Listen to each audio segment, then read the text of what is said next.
Well, hi, good morning. Thank you so much for joining me in my shop. Today is November 16th, and there on my bench is a little radio. The little radio that can't. Well, we're going to make it into the little radio that can. Let's take a closer look at it. Now, I don't know anything about this radio other than what you know. There it is. That's it. So let's take a look at it. You'll see the name tag is missing on the front here. Schematic. Thank you. There's some junk here. I don't know what that is. 2 screws here at the bottom. Wow, where's this been? Looks like it's maybe been in a kitchen or somewhere, like a commercial kitchen. It's just covered with grease and the like. So the cord here is pretty stiff, but it seems to be okay. It's kind of let's just untwist it a bit here.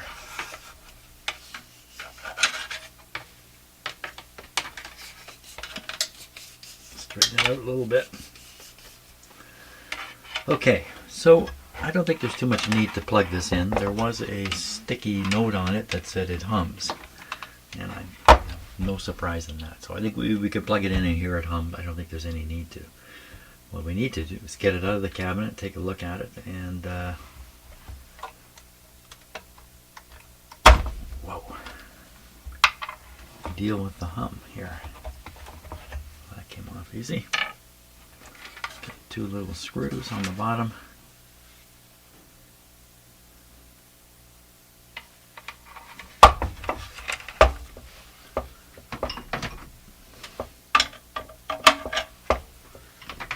Small one there. That's too small.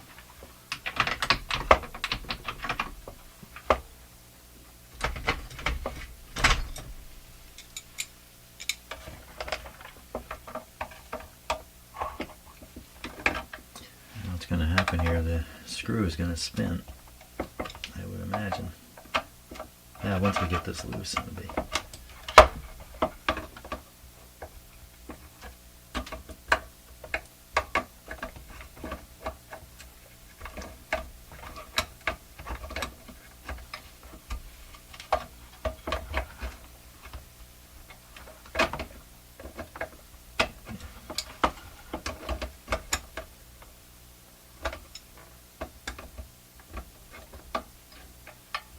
Screw spinning up top.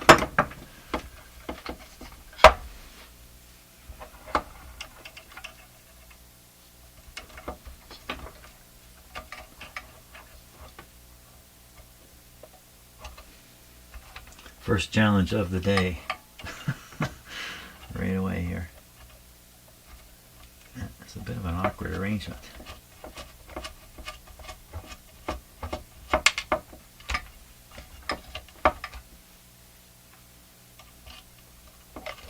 The screw is blocked from coming out. You know, this was probably supposed to be the nut in here and the screw coming up from the bottom.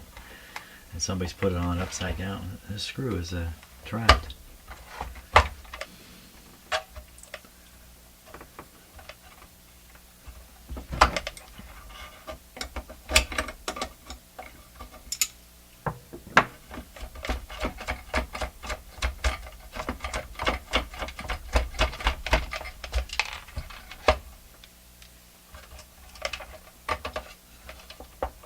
The screw is also trapped.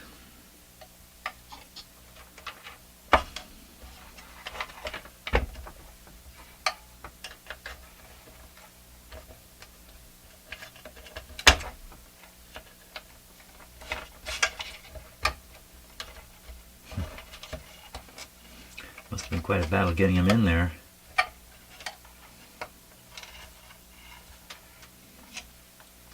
So I can loosen off these two. See, it looks like it's riveted up here.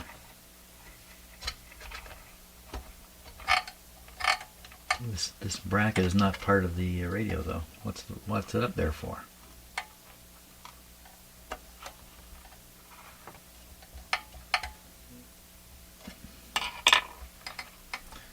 Kind of odd.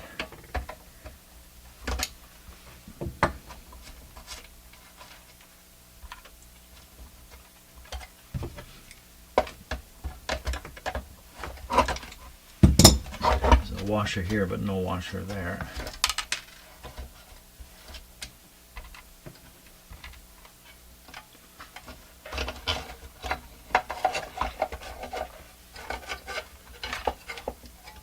It's nothing. It's just a metal plate. What would that be there for? Place for the spider to make a house.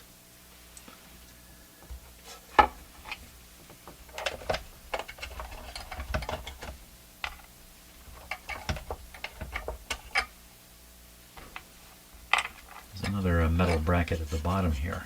It kind of matches this bracket. Strange.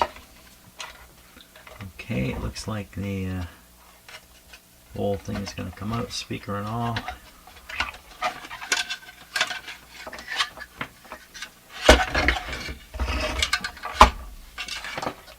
Any secrets in here?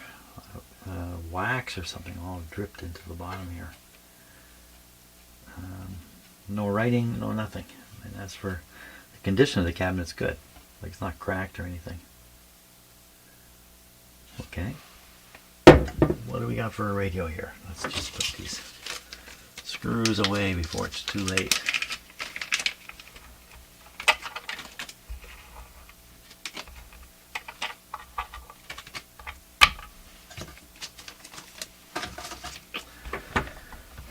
Now we got a very... Oh, that's a wire. Whew. I thought this was a rubber band that had fallen in here, but it's a very, very light wire coming right off the antenna here. Be careful of those, Jim. Filter capacitor, 5 tubes. 2 of them are spring loaded, the 2 bigger ones. They put springs on them. I guess the thinking was they're heavy enough they're going to fall out.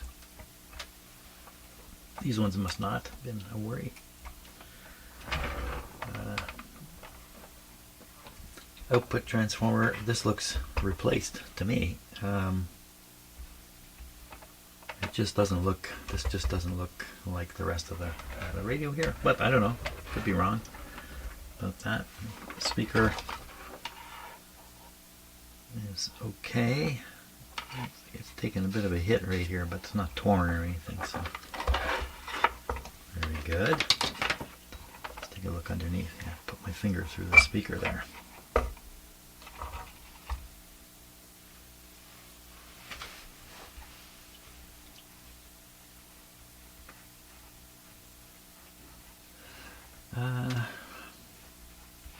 Well, I think these are probably all original. These blue ones are, I'm sure. These yellow ones, I'm not so sure. A fairly large one here. This is soldered to the chassis. Let's see, there's a whole bunch more soldered to the chassis. So this could be what you would want to consider a dangerous radio. Let's look at the power cord, how it comes in here. So here it comes to this terminal here, great big capacitor.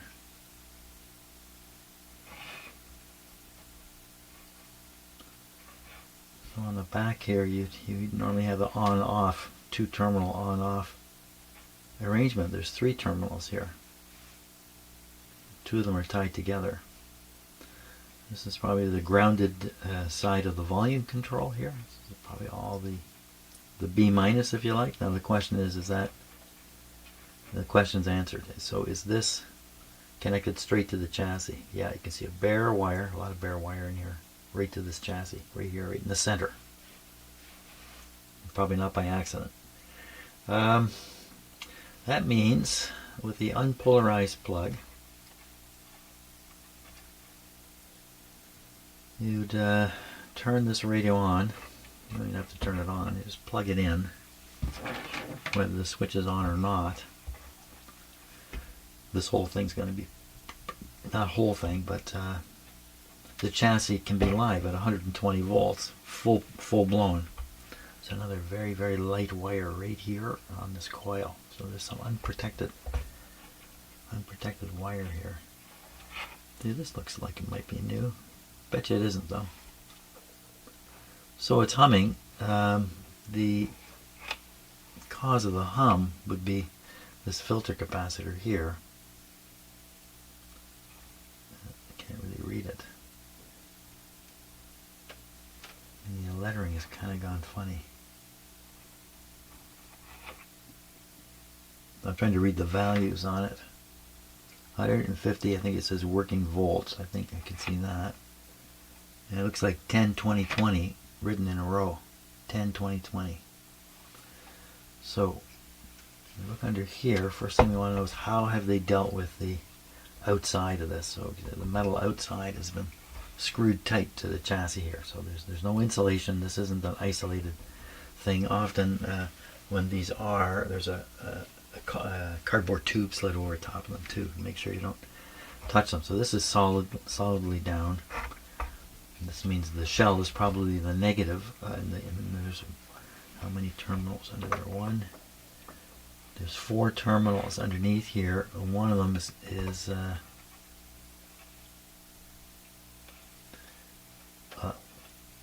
okay. So one of them, and bare one, comes over and goes onto this chassis terminal. So that would be the negative terminal of the capacitor. Then the other ones are color coded. There's a red, a yellow, and a nothing. The red and the yellow are twisted together. They're heading down here. Where are they heading? Looks like they're heading down to tubes. And the other one is a red wire. Oh, it's snaking along all through here.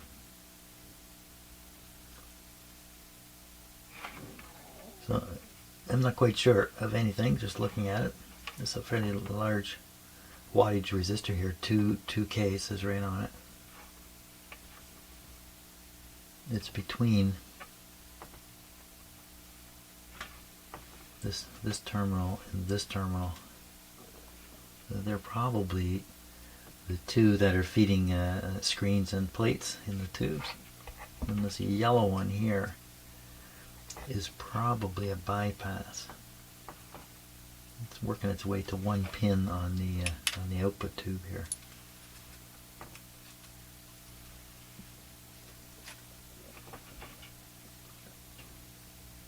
Humming, eh? Maybe we should play this. Oh, my stomach's just growling away. Should we give it a play? Oh, a couple more screws here. See what it does. How do we do that? I'm looking for some excitement. Maybe we'll get some excitement this way. Okay.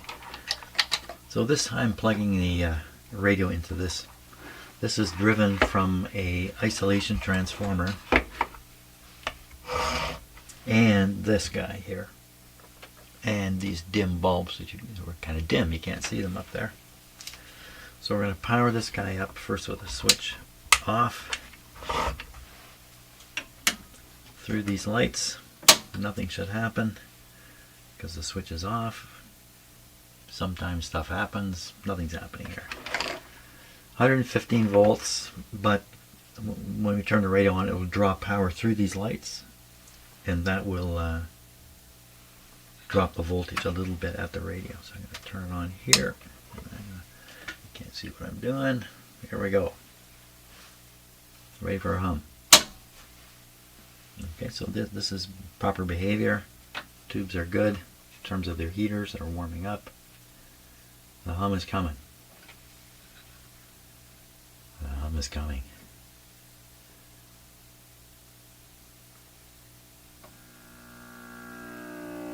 There's the hum. Okay. So no doubt the hum is from the power supply filter capacitors being no good. And There's a lot of business down in there. 4 terminals under these 2 resistors here to get at. And what did I say the sizes were? They were small, weren't they? 20, 20, 10. 10, 20, 20 is what it looks like. It says up here. 10, 20, 20. Now that would be small. Chances of us finding a schematic for this is just about 0. I'll take that back. Chances are pretty good, actually. Yeah.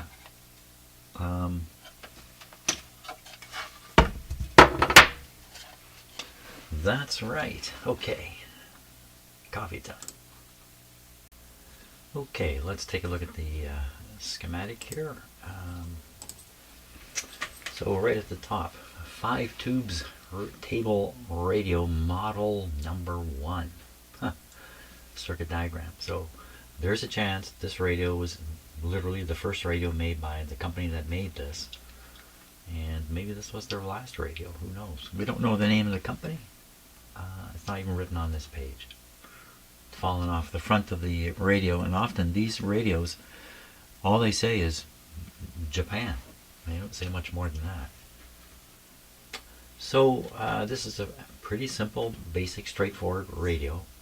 What I'm interested in is looking at the filter, power supply filter arrangement. We start here in the capacitor table. When we look down the table, we see 20, a 40, and a 20. And it's C9, 10, and 11. We look over here. That looks like C11, C10, and where is C9? That's C9 there, I think. C9 is a bypass. C9 is 20. C10 is 40. So C10 is 40. This is the input capacitor on the pi filter. The pi filter is this resistor and this capacitor, which is the way they've drawn it on this schematic's a little bit different from others. So this lies right between the 2 filter capacitors, and this is a component of the filtering. This is R8, I believe, 2K, 2000 ohms. Okay, so when I was looking in the radio, which I'm going to look at right now, there's a 2K resistor. Yeah, they should be able to figure out which elements in the capacitor are these 2. Now, didn't I see 4? Back over here, there's only 3. No, that's right, it was 3 or 4 terminals, but one of them was a ground terminal. So there's 3 elements in the capacitor, or 3 sections. And the bypass one, wow, okay, so if I'm reading this right, no, that's C9 there. So yeah, 20. So a 20 on the bypass. That's a pretty large bypass. 20 on the bypass, 40 on the filter. Well, 20 and 40. 40 on the input side, 20 on the output side. And I'm liable to just not worry too much about all that. Just put in 50s here, basically. Why wouldn't they do two larger capacitors here if I'm going to? Why didn't they? Money. This is probably just a touch cheaper the way they did it. Hang on there, Bert. What else could we discover in here while we look at it?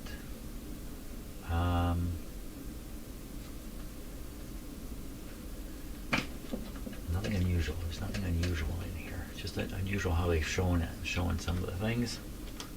And my cat here has become impatient with me. He wants attention. Is that right, Bert? Silence comes the reply. Okay, so I'll switch out this. I'll replace the existing capacitor with new capacitors, and we'll operate the radio and see what happens. Watch out there, Bert. Oh no. Okay, got my selection of capacitors here, replacement capacitors, and what I have to do is figure out how to get them into the radio. There's some space up in here. It's a little ways from the connection spot though. What is going on in my shop here? Bert, what are you doing? Bert. Bert, where are you? Oh, there he is. There he comes. Out of nowhere, out of the equipment, comes Bert, my cat. Okay, so I'll work on getting these capacitors into the radio somehow, some way. Good idea, Bert? What do you think? Can you just move your head out of the way there, please? Okay, so I've been trying to sort out what terminal is what, and here's what I've figured out here. So you see a red wire and a white wire leaving here, twisted together, and they're heading down to the other end of the radio. Whoops. Down here at the other end is the output tube. And both these wires come to the output tube. One of them is going to be the bypass capacitor, and the other one is going to be the filter capacitor connection.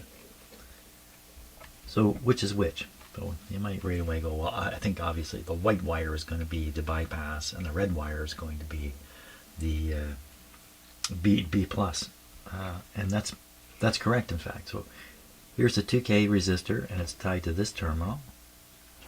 The other side of the 2K resistor isn't tied down here, it's over here, but it's on a red wire which runs back here. So basically the 2K is connected between this terminal and this one. This one here is the ground terminal with the bare wires coming off of it. It goes to a soldered terminal over here, right on the chassis. So negative. So this is coming out and going right over to the output tube. So this is the input side of the filter, or the less filtered side, and then the more filtered side is coming out here and heading off into all the other tubes, because they need the more filtered side. So that's how that works. So now I've got to somehow put these three capacitors in place of that. I can nip these wires and travel them off, but sometimes there's more than one component. Like there's this other resistor here that's tied up to the coil here. In fact, there really isn't a good. Yes, there's one opportunity here. There's only. Can you see that? Maybe you can't even see that. What I'm pointing at here. There's only one wire on this terminal. So why don't I? So and this is the red wire that comes along and skips through the radio. So I can attach the capacitor anywhere out here on this red wire, anywhere that's convenient. And there's lots of convenient places to do it. Maybe right here. And then I can nip this wire off the terminal. I want to nip these terminals when I'm done. I don't want them to be still connected. So that's easy. Now the ground side of things is on the chassis, so that's kind of easy too. Except you need to place the solder to, or a wire to connect to, or something like that. You can see, I think there's two wires connected to the ground here, or to the negative terminal of the capacitor. One's going over to the chassis, the other one's coming up to here. I guess maybe it was just a convenient place to make this connection. Look how they've bent it too. They've bent it along the chassis and then up. Maybe that's just to get it out of the way, or maybe that's an electrical issue. So what can I do here? So if I nip the negative off, If I nip, I wonder about this. If I nip this negative off, then can I leave all these other terminals connected?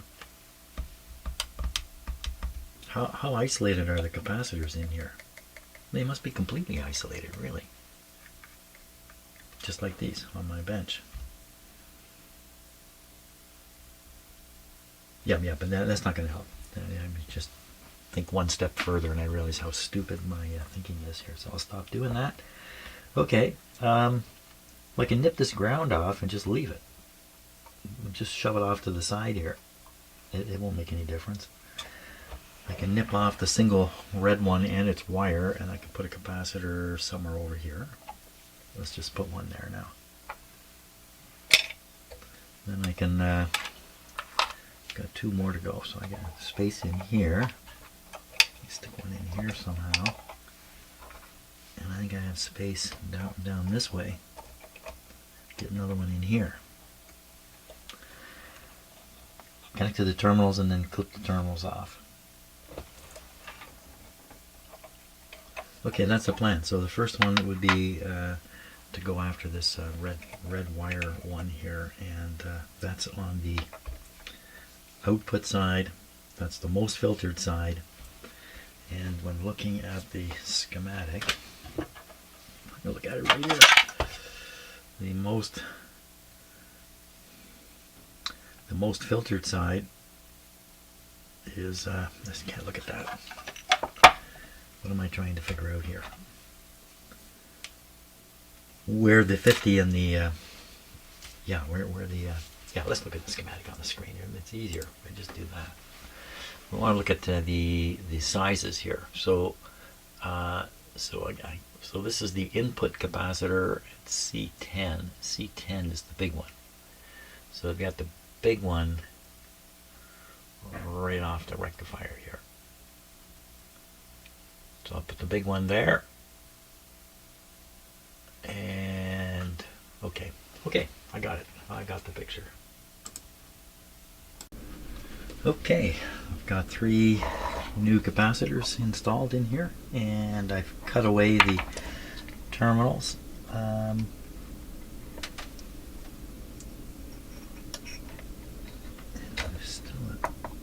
just gonna little excess terminal sitting there and see if I can get it.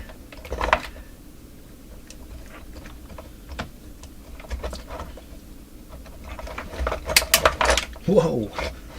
I don't know if you heard that or not, but that went flying up behind me somewhere. Okay. Good. They're all cut right off. Everything is clear. Let's play the radio and see what we get now.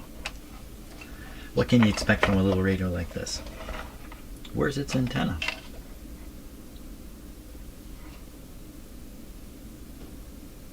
Oh, there it is. It has a loop antenna. I wasn't expecting that. Okay, that's good. There we go. Little radio, what can you do now? Oh, I'm giving you a pretty good upgrade there. So the radio is off to start. Dim bulbs in the circuit, and nothing happens. Perfect. I think I might have this turned a little high. Yeah, 117. Let's just go down a little bit. Well, I got 110. Okay, so power off, power on. I'm going to turn the power on. I've just done work on the power supply. This is a transformerless radio. If I've done something wrong, something could go bang. Who knows? Here we go, through the dim bulbs. Perfect. Perfect. That's just what I wanted to see with those lights. So there's 103 volts on the radio now. The volume up a bit.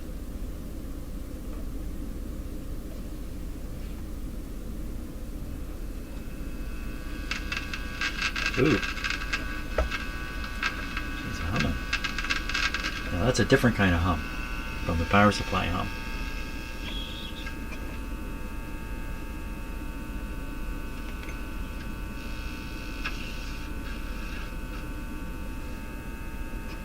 Not exactly good reception.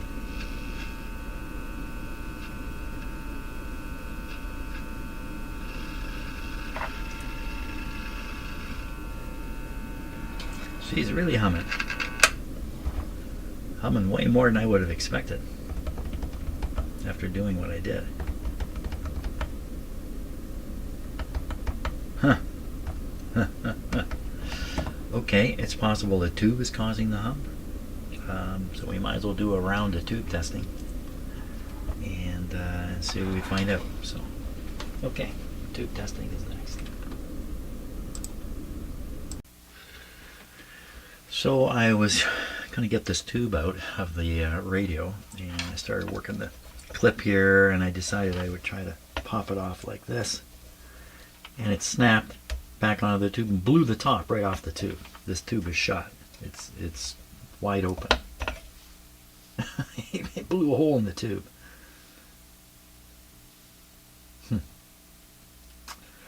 Well, if this was the cause of the hum, well, we'll know. I'll put another 35W4 in, and we'll see what happens here. And do I happen to have one of those just sitting right here? I do. But this one, I bent the pin on it, which indicates it's a defect. It can join with this one here. The defects together. Okay, gotta find a new tube now. Okay, let's test some tubes. The first tube is a potential replacement that I have, 35W4. This is all set and double checked. Okay, give that a minute. Hey, I wonder if we should test the tube that the top has come off of. What would happen there? This looks ridiculously bright here. How did that happen here? Let me just double. 35W4. Pretty clear. Right on the 35 here. Okay, I'm just checking, that's all. Chickening out. These are hot tubes. If a tube needs to conduct a lot of current, then it needs to be hot. Wow, that just looks crazy. That's like a light bulb there. Looks even crazier in the camera. Oh my gosh, it's flaming out. Look at the thing. Okay, any shorts in this tube? Watching the meter now. No? I can't believe how that looks. That's crazy. What's our line check tell us?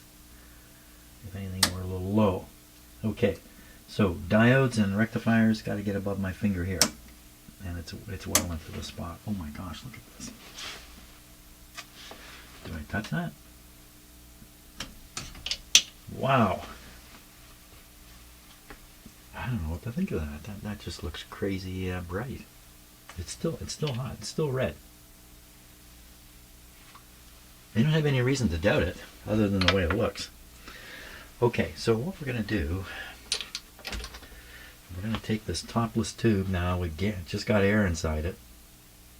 It's funny, when I pop that off, you'd think there'd be a sucking sound or something. There's nothing whatsoever. I have no idea what will happen if we test this. Smoke come out of it? Ruin my tube tester?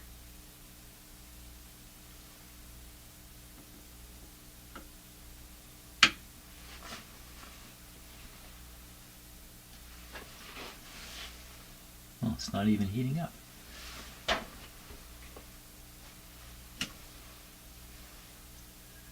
This is a 35, yes, definitely 35W4. Oh, that went down. Well, it's not like the other tube. Yeah, the other tube was interesting. I see no sign of heating, like no redness in the tube. Okay, what about a short test? Says it's okay. Wow, we're going to test this tube now? Sure, why not? What happens? Oh, look. Nothing at all. And it's a little warm. How come it's hot and I can't see any red? It's not that hot. I overreacted there. I don't know what to make of that. Okay, but it's dead and gone. So you know what we need to do now? We need to put this tube in and give the radio another try. I have a suspicion about the hum. A suspicion that would relate to me causing it. Yeah, this should really not go like that. We should have this over this way.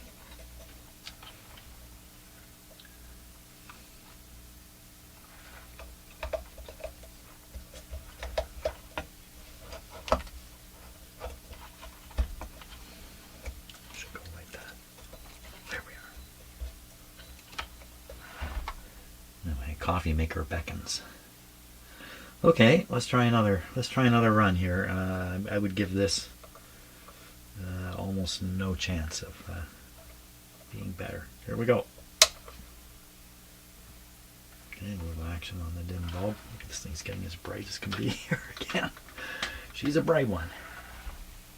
Anything to give better sound. Are your tubes bright?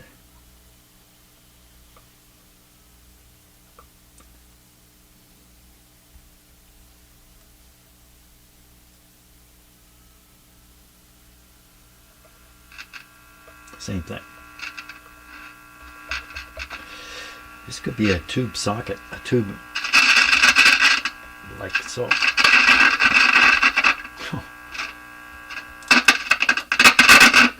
Bingo. Okay, I see the problem. We got to just clean these tubes up and clean up these tube sockets.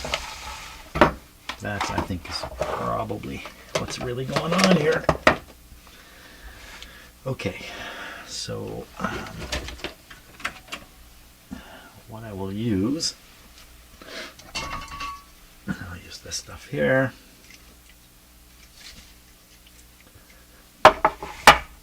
Even though it's called deoxit, I personally have a lot of doubt about how anything can be deoxidated with a liquid like this. So this is terrible stuff. I like WD-40, the oil, better.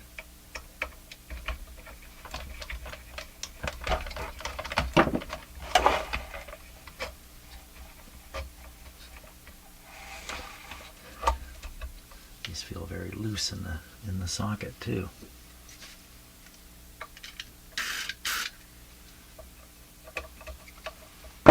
These are these lousy sockets. These ones that are flat, these brown flat sockets. Are they really? They're really bad ones? I believe so. So the bad ones, bad sockets. They're made by two pieces of non-conductive material. The brown material you can see here, one on top of the other, and then all the wiring's kind of in between. And the result of that is they collect dirt and stuff, and they develop shorts inside the socket. I'm not saying that's the case here, but these tubes need a cleanup. They're dirty tubes.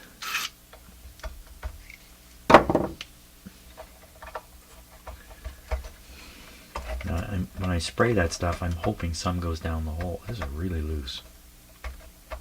How do you get so loose? I'm hoping some of the fluid goes down the holes. Wow, that's really not very good. Okay, so we'll get this guy off here properly. Should be a 50C5. Yep. You can see the socket here has gone dark under this tube. This is a hot tube, and it's cooked the material here a little bit. I got very dark in my, you can't tell, but it's very dark in here right now. I didn't turn the big light on. So I can't do tube testing with the big light on because it's too much light for the camera. And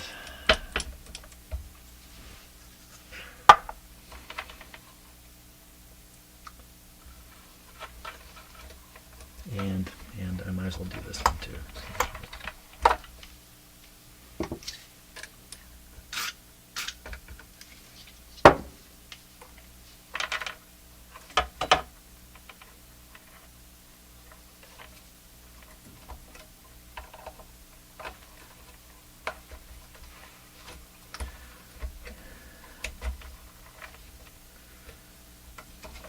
I don't know, this is just really, really loose here. Like yeah, I don't know. Okay, let's give it a try. Try again. Okay, switch this off. Switch it on and then apply the power through the dim bulbs.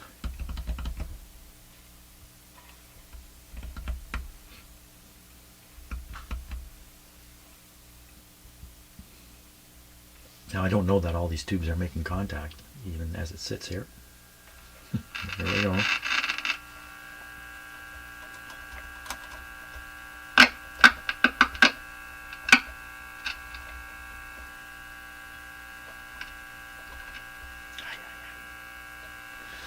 Well, it's not the tube contacts. Could still be a tube though.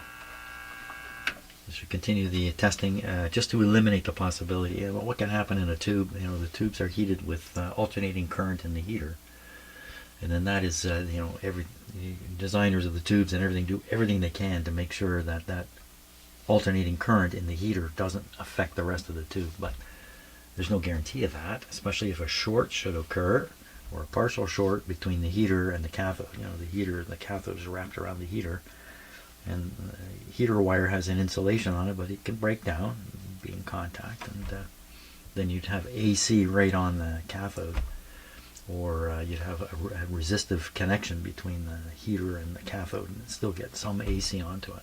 So that's how a tube can present a hum.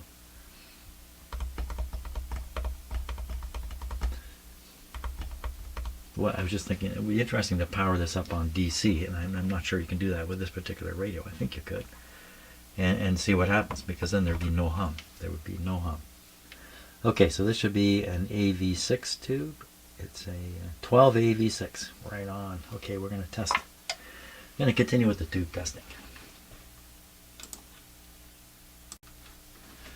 12 AV6 has more than one function in it. It's an amplifier, which is what we're going to test right now, and then it has two diodes in it, which will be the next test. Okay, so I got this set up. Let's just double check. 13 on the heater voltage, 1 signal level, 19L for the bias setting, 51760, 51760. And 0300, 0300, 35 F. Okay, double check is good. Here we go. Now, detecting this potential short or semi-short between the heater and the cathode, you know, is this tube tester going to do it? I don't really know, to be honest with you. If the short is, if there is a short and it's sufficient enough, the meter is going to go up. Is that, or testing this good in here, does it guarantee it's not responsible for a hum? I don't think that. I don't think so. So watch now. So we do the short test, and there's no shorts in this tube according to this tube tester. And this one on this test, it should be just over 1,000 to be a good tube. Here we go. It's way over. Excellent. Let me take it out. We're going to change the settings now to do the other part of the tube. 01763. 01763. And P000. P000. 48. And A. Very low plate voltage. P1 and P2. Plate 1 and plate 2. So we put this back in now.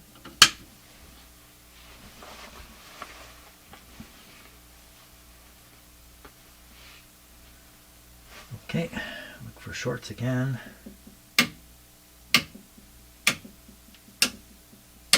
Nope. None showing up. So in this case, we're going to throw this switch here because it's a diode. And for a diode to be okay, it just has to get past my finger there into this diode okay region. Diode okay, and plate number 2. My switch didn't work there one time, but just fine. Okay, so this tube passes the test. Now, another possible reason for humming in here is the wiring that I did when I replaced the capacitor, the capacitors. So I took a bit of a shortcut and in how I ran the grounding wire, or the wire that goes to the chassis. And it may have introduced a hum that way. So That's what we will check next if this doesn't work out. So this tube is a 12BA6. This is the tube that is most responsible for the gain in the radio. So here we go.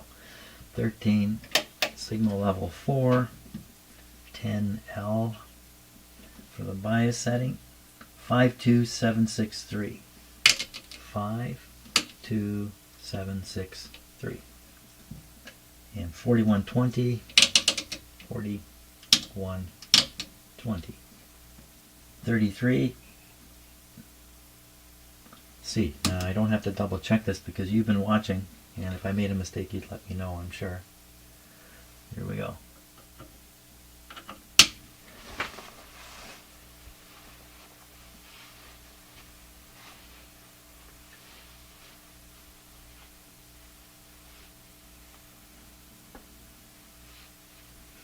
Okay, any shorts in here?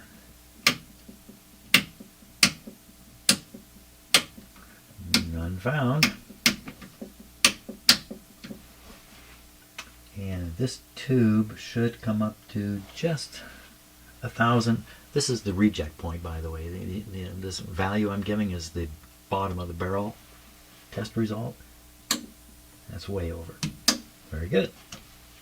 The 12BA6 is a winner. And the last tube must be a 12BE6. These tubes, they like to travel together. You find them together all the time. 12BE6, yeah. Not as dirty. How come? Okay, 12BE6. BE6 right here. 13, 4, 8, L. 51763, 51763, 3000, 3000, 41, C. Okay, there you go. So this is also a busy tube in the sense that it's got a complicated job. It's receiving a signal from the antenna. It's receiving a signal from the local oscillator.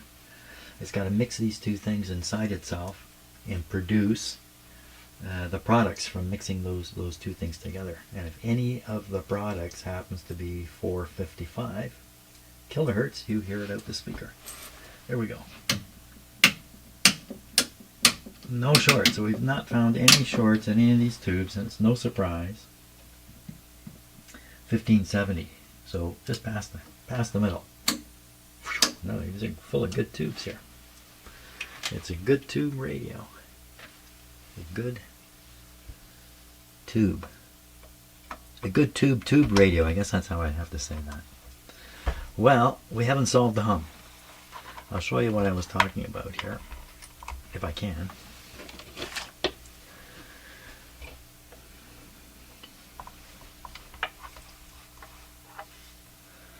So the capacitor's original grounding, there's a wire that runs from the negative of the original capacitor over to this chassis terminal here.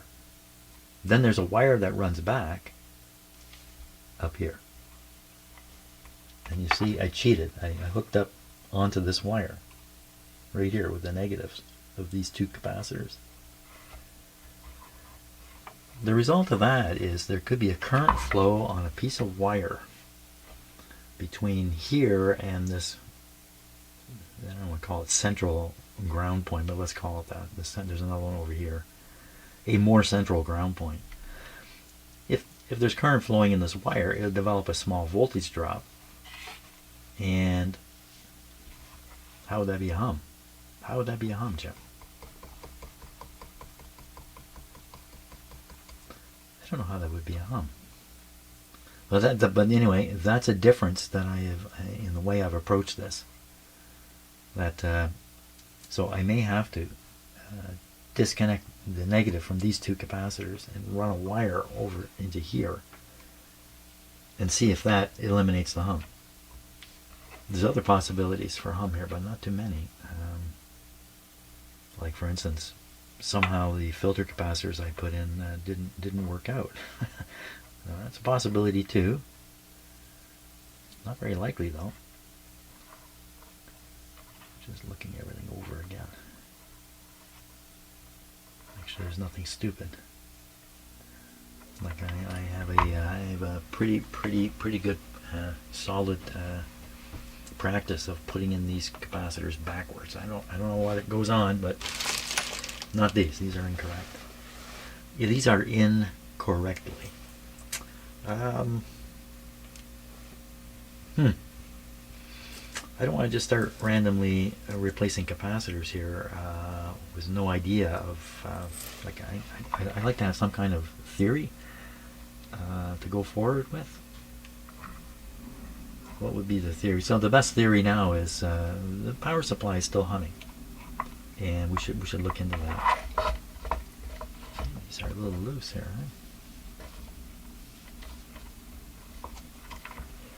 Why don't we do that? We'll look at the amount of hum left in the power supply at this point and see if we can't eliminate that as a possibility. Okay, so what I've done is I've corrected the way in which the negative from these two capacitors was run. So now there's a wire that runs straight back to this big solder terminal here in the middle of the radio. So they're not grounded along another wire. Is this going to help? I don't know. Okay, we're going to give it a go though. Okay, this is on. Here we go.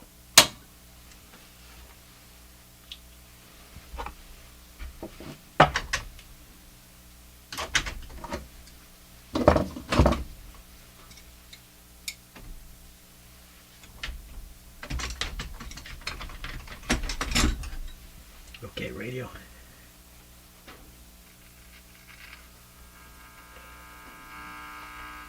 I don't think it helped much.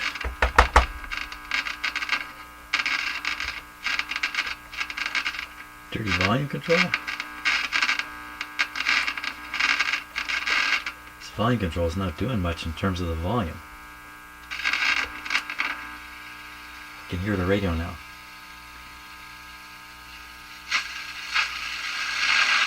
Sort of.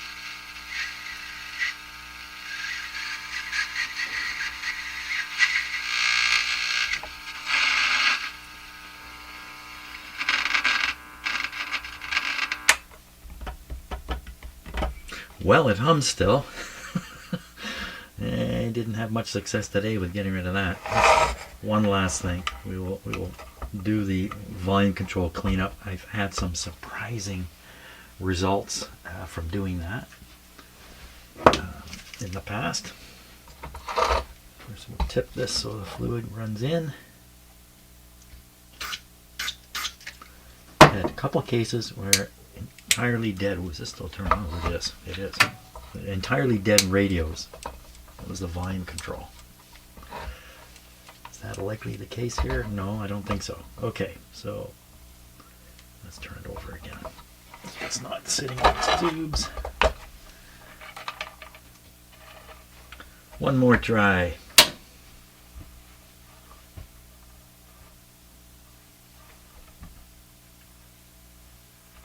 No. Seems worse.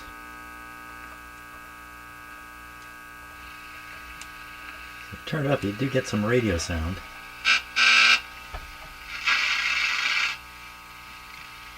No stations. Nope. Okay, there we are today. A lot of work, no benefit. Okay, so tomorrow we'll just pursue the hum, continue changing stuff. Sooner or later we'll find out why this guy is humming. Thanks a lot for watching today, and have a great day. See ya.